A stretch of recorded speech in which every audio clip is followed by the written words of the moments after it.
ओम शांति। एक सेठ जी अक्सर अपनी पत्नी धर्मपत्नी सेठानी जी को हमेशा एक कर्म सिद्धांत याद कराते थे, क्योंकि वो बहुत रहम दिल हो जाती थी। इसे भी दान दे दो, उसे भी कुछ और दे दो, कुछ उधर भेज दो, कुछ यहाँ दे दो। तो वो अक्सर कहा करते थे कि कुछ भी हो जाए भाग्यवान, सबको अपनी अपनी तकदीर का मिलता है। जिसने जो दिया है वही लौट कर आता है। हम जो कोशिश करते हैं, दान कर दें, किसी को मदद कर दें, सहयोग कर दें, तो ये सिर्फ हम अपने लिए करते हैं, उसके लिए नहीं करते हैं। तो लेकिन चलो, उसको जो बात समझ में आई, बेटी की शादी की उन्होंने तो बहुत अच्छी जगह पर की, लेकिन उनका व्यापार धीरे धीरे डाउन चला गया और वो जो दामाद थे वो बहुत ही खस्ता हालत में आ गए। माला माल दिख रहे थे, लेकिन अब तो वो बेहाल थे। तो वो सोचने लगी कि किस तरह से अपनी बेटी को सपोर्ट करें, क्योंकि वो तो यहाँ बहुत नाजों में रही है। नौकर चाकर इतने, और सब देखता, सब उसका काम किया करते थे, तो कैसे उसकी मदद करूं मैं।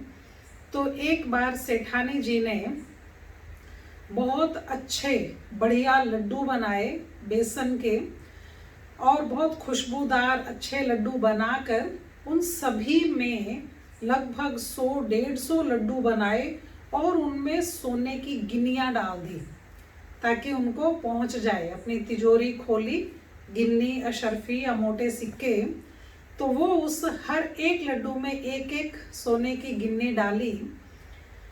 और फिर उन्होंने अपने दामाद को बुलाया और बहुत प्यार से कहा कि ये आप सबके परिवार के लिए है, बच्चों को भी खिलाना, आप दोनों भी खाना, तो ये लड्डू आप लेकर जाओ।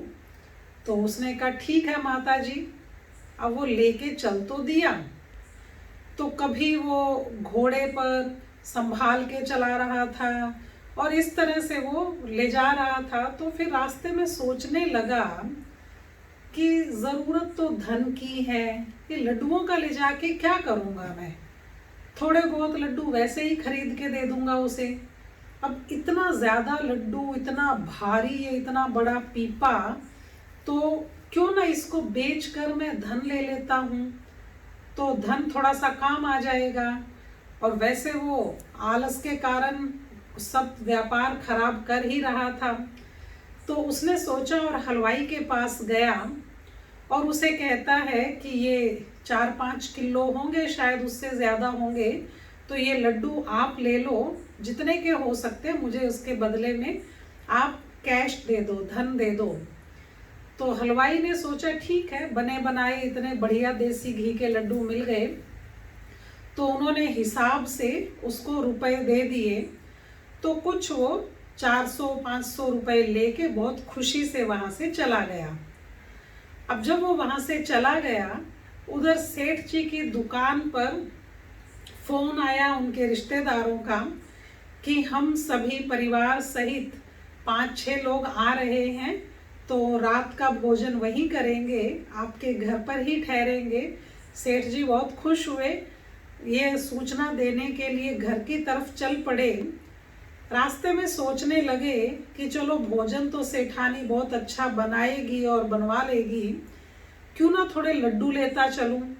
और उन्होंने जाकर उस हलवाई के पास, उसी हलवाई के पास जब जैसे ही लड्डू बोला, तो उसने देखा पीपा पैक तो किया ही हुआ है। तो उसने कहा कि आप ये पीपे सहित ही ले जाइए, बहुत बहुत बढ़िया टेस्टी लड्डू बने हुए हैं, तो ज़्यादा नहीं, सिर्फ 500 रुपए के हैं। तो सेठ जी ने खुशी से उसको 500 रुपए दिए और वो वापस वही 100 सोने की गिन्नियाँ, जो कि हजारों नहीं लाख रुपए तक की थी, तो वो वापस लेकर आ गया। और जैसे ही वो पीपा लेकर, वह बड़ा बॉक्स लेकर घर में घुसा, सेठानी जी ने वही सेम बॉक्स देखा और अपना माथा पीट लिया। उसने पूछा कि आपको ये कहाँ से मिला, तो उसने बताया कि मैं तो हलवाई से खरीद कर लाया हूँ। तो उसे अपने दामाद की चालबाजी समझ में आ गई और साथ में सेठ जी की बात भी समझ में आ गई कि जब तक जिसके भाग्य तकदीर में नहीं है उसे नहीं मिलता, क्योंकि तकदीर क्या है, जो दिया है वही वापस आता है। तो जब उसने किसी को कुछ दिया ही नहीं तो वहाँ से वापस आ भी नहीं रहा, तो वही लौटेगा जो आपने दिया है। ओम शांति।